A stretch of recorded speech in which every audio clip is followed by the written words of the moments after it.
today.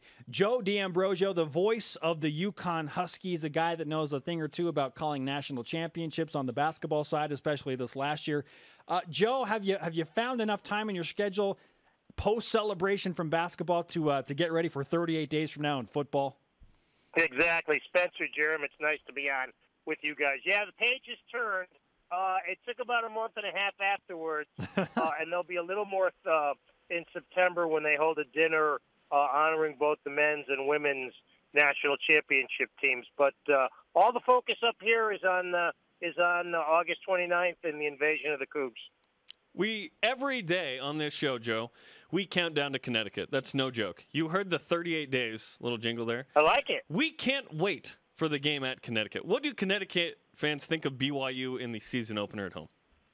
Well, I think first off, Jim, they understand that it's the best opener that they've played in the now 12 years that they've been in FBS. That UConn's coming off 3 rough seasons. BYU is a known quantity. People know the tradition of Brigham Young. So I think there's apprehension because of the quality of BYU. There's suspense because nobody, including the guy you're talking to, has any clue what to expect from the UConn team. So I think it's a mixture of a pretty good TV show. Joe D'Ambrosio, the voice of the UConn Huskies, with us on BYU Sports Nation. We're breaking down UConn football right now, the season opener for the Cougars and Huskies on August 29th. There's a new coach at UConn, Bob Diaco. What differences have you noticed in his short tenure there? To be bluntly honest, Spencer, I was busy during basketball. Yes, you were. Practice with basketball. There wasn't a lot of access as is. The kids, the ones that I've heard from through my friends who are beat writers, are all into it. They have bought into what Coach Diaco and his staff have brought with them. They've made changes in the mindset. They've made changes in the weight room, changes in nutrition. They've done some interior work to their football complex, which is relatively new. And when the NFL scouts come in, they rave about. But that's all good. That's all well and done. But the thing that matters most is what happens when UConn gets on the field against BYU and subsequently the rest of the teams on the 2014 schedule. I think they'll play with intensity. I think they'll play with heart. I think they're tired, the older kids, of losing. But again, that's all well and good, but it's a results-driven business. Absolutely, and Connecticut started 0-9, but won the last 3, won by 35 in the last game. Casey Cochran started those last 3 games at quarterback, and from a distance, you would assume that he's the guy, but it sounded like out of spring that there's still a quarterback battle with Tim Boyle and Chandler Whitmer. Who's the guy? Battle is one word, Jerem. Controversy could be another. All 3 quarterbacks started 4 games last year. Whitmer started the first 4, including the Buffalo game that was the last game of the Paul Pasqualoni era. Then Boyle, who was a true freshman and the Connecticut Gatorade Player of the Year, came in. And his problem was after South Florida, he played the 3 toughest teams on UConn's schedule. He got thrown to the Wolves against Cincinnati, Central Florida, and Louisville. Then Cochran took over, played well but lost against SMU, and then played well in the last 3 games. But to be honest, they were the 3 weakest teams on UConn's schedule. Yeah. I think and again, this is just guesswork because nobody knows, I would say Cochran and Boyle are 1 and 1A, and Whitmer is right behind. I don't know if Casey is as mobile as what it sounds like they want from their quarterback, and I think that could be the opening that puts Timmy Boyle in there as the number 1. But again, I got to tell you guys, there was no depth chart released at the end of the spring game, so your guess is as good as mine. Joe D'Ambrosio, the voice of the UConn Huskies since 1992. He also works for WTIC News Talk 1080. You can follow him on Twitter at Joe D Sports. Okay, Joe, there's this transition period whenever you get a new coach within a fan base and the program is shifting gears where fans maybe tend to be a little bit more patient because of everything that has to happen there. How patient is the UConn fan base with Bob Diaco to turn this thing around? It's the Northeast, guys. Nobody's ever patient about anything. People have seen 3 years, since the Fiesta Bowl, the totally unexpected trip to the Fiesta Bowl under Coach Pasqualoni, and then the last 8 games last year under TJ Weiss. Bob's gone out in public. He's done a great job selling the program, so I'm positive he has the fans on their side. But basketball is still the cottage industry here.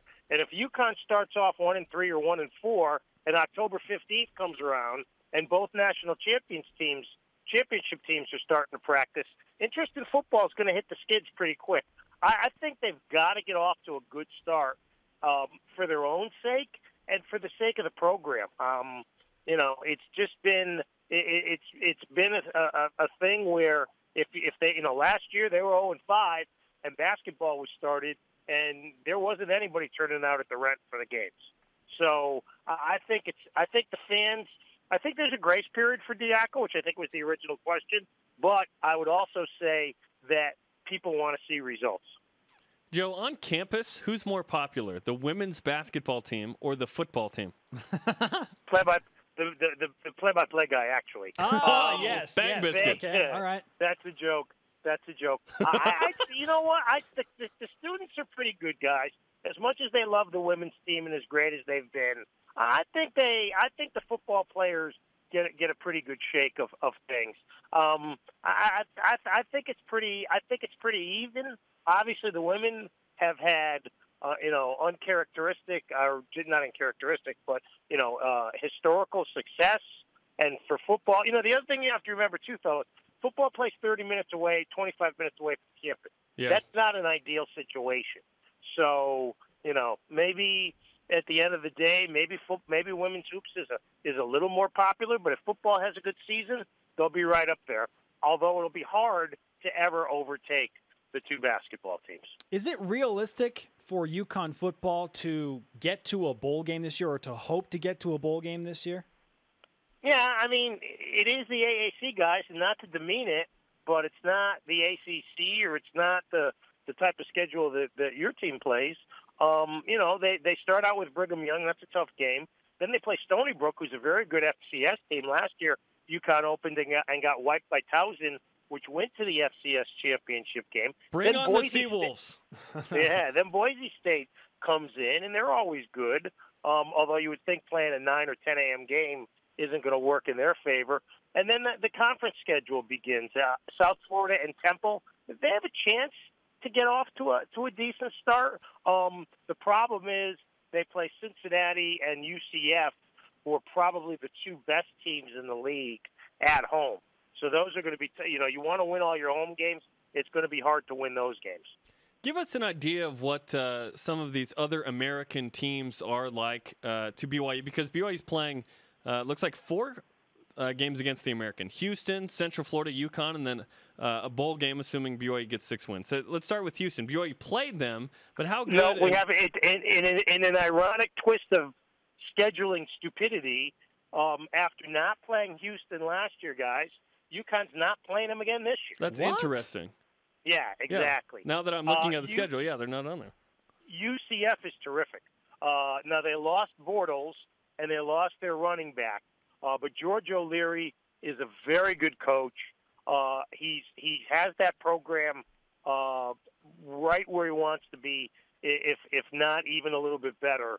I think UCF's the favorite to win the conference again this year. But Houston, the 2 teams UConn doesn't play this year is Houston and Tulsa, and not playing Houston kind of confounds everybody since they didn't play them last year.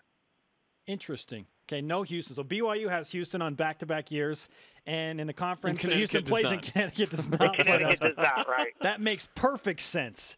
Joe D'Ambrosio, the play-by-play voice of the UConn Huskies, with us here on BYU Sports Nation.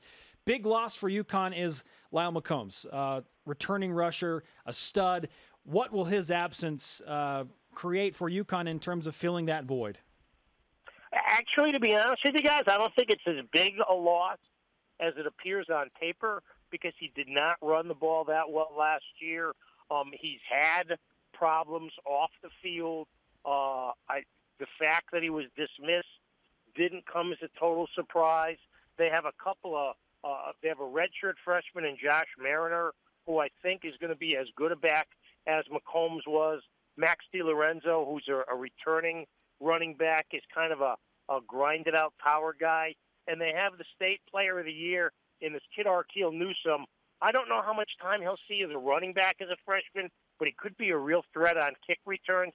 The big question, fellas, is the offensive line, which struggled last year and had 4 players graduate. They say they did better things in the spring. Their coach, Mike Foley, is a terrific line coach who got moved back there last year after being with the tight ends for a couple of years. The offensive line has to gel for anything to work, because I think at the end of the day, they want to try to run the football. And let's finish with this related to the passing game. Is Jeremy Davis an NFL draft pick, you think, next year? Yes. He and Byron Jones, the cornerback, are clearly the top 2 players on the team. And the great thing you like about Davis is he's the best player on the team, and he might be the hardest worker on the team. That's a great example for his teammates. He'll have a highlight reel catch or 2 every game. He's terrific with yards after the catch. He really, really works hard. And in a team that has had problems throwing the football, for him to put up the numbers he put up last year was pretty impressive. If they can keep the quarterback upright, I think he'll have an even better year this year. I think he is legit. Always good to return a 1,000-yard receiver. The most popular man on campus in Connecticut, Joe D'Ambrosio. Someone joking. The most popular 61-year-old man on campus. Okay. Shabazz Napier has nothing on you. Well, that's because he's not there anymore. That's because he's in Miami now wondering where the heck LeBron went. Yeah. So. You don't need to dilute it, Joe. You can be the most popular guy on campus. You know what? Yeah. Somebody hears that, and I'll catch garbage for it. So.